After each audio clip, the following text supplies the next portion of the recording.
কাটিগড়ার একাংশ রোগীর পাশে দাঁড়ালেন বিধায়ক কমলাক্ষ দেপুরকাস্ত। সিদ্ধিপুরের দীপুলালা দাসকে 25,000 এবং সিদ্ধেশ্বরের রিপন দাসকে চিকিৎসার জন্য 75,000 টাকার চেক তুলে দিলেন কমলাক্ষ।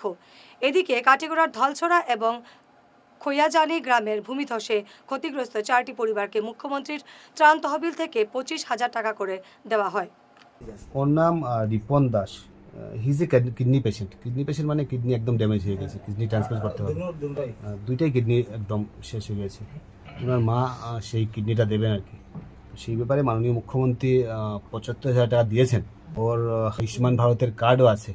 তাছাড়াও টাকার দরকার, কারণ এই পরিবারের আর অন্য কিছু নেই। এই পরিবারের যে টাকা আছে বা কিডনি ট্রান্সপ্লান্ট করতে পারবে সেই রকম সামর্থ্য নেই।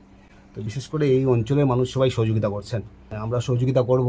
আয়ুষ্মান ভারতের কার্ড আছে, আরোগ্য নীতির থেকে কি সাহায্য করা যায়, অর্থাৎ সব ধরনের সাহায্য সহযোগিতা, সেটা অ্যাপিল করবো জনসাধারণের কাছে। সবাই এগিয়ে আসুন, রাজনৈতিক ঊর্ধ্ব থেকে রাজনীতি চলবো, আমরা রাজনীতি করবো, ঠিক আছে, কিন্তু সেখানে কোনো রাজনীতি নয়। ওর জীবন যাতে আমরা সুরক্ষিত রাখতে পারি, তাহলেই রাজনীতি হবে। কে রাজনীতি করবো কী করবো সেটা অন্য কথা, কিন্তু ওর জীবনটাকে সুরক্ষিত রাখা আমাদের দায়িত্ব কর্তব্য। তাই মুখ্যমন্ত্রী সাহায্য করেছেন, দেখি আর কী ধরনের সাহায্য করা যায়। এবং আজকে মতিলাল দাস, উনারও অ্যাক্সিডেন্ট হয়েছিল, উনি ঘরে পঙ্গু হয়ে বসা, উনার অপারেশনের দরকার। মন্ত্রী থেকে লিখিয়ে এনে ওনাকে দিলাম অপারেশন করার জন্য, উনি অপারেশন করবেন। ওনাকে 25,000 টাকা দিয়েছি, এখানে 75,000 টাকা দিয়েছি, এবং ওনাকে মন্ত্রীও লিখে দিয়েছেন ওকে ফ্রি অপারেশনটা যেতে হয়। তো সেই ব্যাপারে অন্তত এই সময় মানুষের পাশে দাঁড়ানো, এই সময় মানুষকে সহযোগিতা করা আমাদের দায়িত্ব কর্তব্য।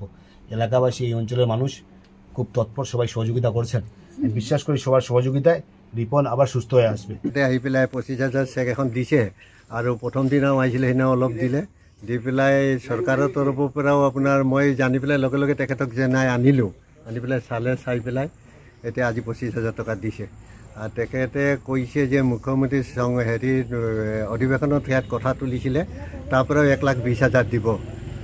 যিহেতু সাগৰমণি একে দুখীয়া মানুহ, তেখেতে আহি পেলাই যে শ্ৰীভূমিৰ MLA আহি পেলাই ইমানখিনি সাহায্য কৰে, তেখেতক ধন্যবাদ দিছোঁ। আৰু সাগৰমণি ঘৰটো ভগাৰ বাবে যে আমাৰ MLA কমলাক্ষ দেৱ যে সহায় কৰিলে, আৰু সহায় কৰাৰ বাবে মই কমলাক্ষ দেৱ ডাঙৰীয়াক ধন্যবাদ জনাওঁ, আৰু লগতে আমাৰ মুখ্যমন্ত্ৰী হিমন্ত বিশ্ব শৰ্মাকো ধন্যবাদ জনাওঁ।